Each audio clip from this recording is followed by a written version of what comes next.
নমস্কার বন্ধুরা, আজকে ঘুরতে যাচ্ছি কলকাতার একটা বিশেষ জায়গা, যেটা বাঙালির কাছে খুব জনপ্রিয় এবং খুব ভালোবাসার একটা জায়গা, নেতাজি ভবন।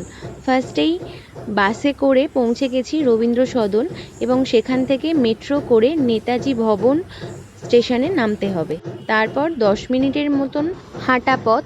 এটা হচ্ছে কলকাতার বিখ্যাত যদুবাবুর বাজার।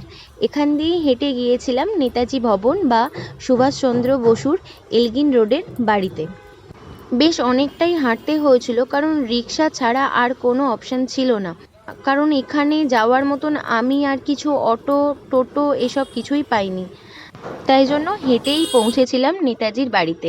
আর এটা হচ্ছে পিছন দিকটা, এই গলিটা দিয়ে বেরিয়ে সামনের দিকে যেতে হয়েছিল। এই যে নেতাজির বাড়িটা দেখা যাচ্ছে, আর এটাই ওনার ঘর। পরে ঢোকার পরে বুঝতে পারলাম, সামনে একটা জয়তু নেতাজি বলে লেখা আছে। এই যে বাড়ির সামনেটা, সামনের দিকে 2 তলার এই ঘরটাতেই উনি থাকতেন। এটাই ওনার শোবার ঘর ছিল, যাতে তার ব্যবহৃত সমস্ত জিনিসপত্র রয়েছে। আর তার পাশের ঘরটি তার মেজদাদা শরৎ বসুর ঘর ছিল। এই যে আমরা ভেতরে ঢুকছি, নেতাজি ভবনের টিকিট মূল্য হচ্ছে বড়দের জন্য 40 টাকা এবং ছোটদের জন্য 20 টাকা মিউজিয়ামটা দেখার জন্য। এটা নেতাজি সুভাষচন্দ্র বসুর সেই গাড়ি, যেটা করে উনি ছদ্মবেশে এই বাড়ি থেকে শেষবারের মতন পালিয়ে গিয়েছিলেন। আর এটা হচ্ছে বাড়ির বাইরের দিকটা, এই যে বারান্দা।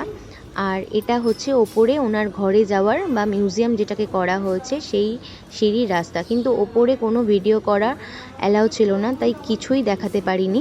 কিন্তু ওপরটা ভীষণ সুন্দর। ওনার ঘরের মধ্যে ওনার ব্যবহৃত জিনিসপত্র, আলমারি, ড্রেসিং টেবিল, বিছানা, এমনকি ওনার শেষ পড়ে যাওয়া ধুতি কাপড়, পাঞ্জাবিটাও পর্যন্ত এই ঘরে সংরক্ষিত রয়েছে। তাছাড়া ওনার ব্যবহার করা বিভিন্ন সময়ের বিভিন্ন রকমের কোট, পাঞ্জাবি সমস্ত কিছুই ওপরের দুটো মিউজিয়ামেতে ব্যবহার করে রাখা আছে।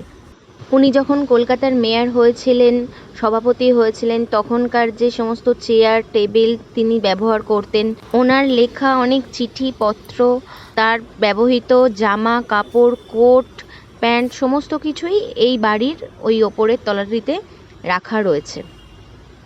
আর এই যে দরজা, এই দরজাটা দিয়েই উনি শেষবারের মতন গাড়িটি করে চলে গিয়েছিলেন ছদ্মবেশে। আর সেই সিঁড়িটি দিয়েই তিনি মহানিষ্ক্রমণের পথে ছদ্মবেশ ধারণ করে চলে গিয়েছিলেন। এই সিঁড়িটা পর্যটকদের জন্য ব্যবহার করতে দেয়া হয় না। তার শেষবারে চলে আসার যে পদচিহ্ন, সেগুলোকেও ওপরের তলায় মার্ক করে রাখা রয়েছে। 2 তলার এই সামনের ঘরটিতেই উনি থাকতেন। তার ব্যবহৃত শেষবারে খেয়ে যাওয়া মার্বেল পাথরের থালা, বাটি, জুতো সমস্ত কিছুই এই ঘরটির মধ্যে সংরক্ষিত রয়েছে। নেতাজি ভবনের মিউজিয়ামটা সোমবার দিন বন্ধ থাকে এবং সকাল 11টা থেকে 6টা অবধি খোলা থাকে। যদি ভিডিওটা তথ্যপূর্ণ এবং ভালো লাগে, অবশ্যই পাশে থাকবেন, সাবস্ক্রাইব করবেন। Thank you for watching. আরও অনেক এরকম ভিডিও নিয়ে পরের পর্বে আসছি। Bye by.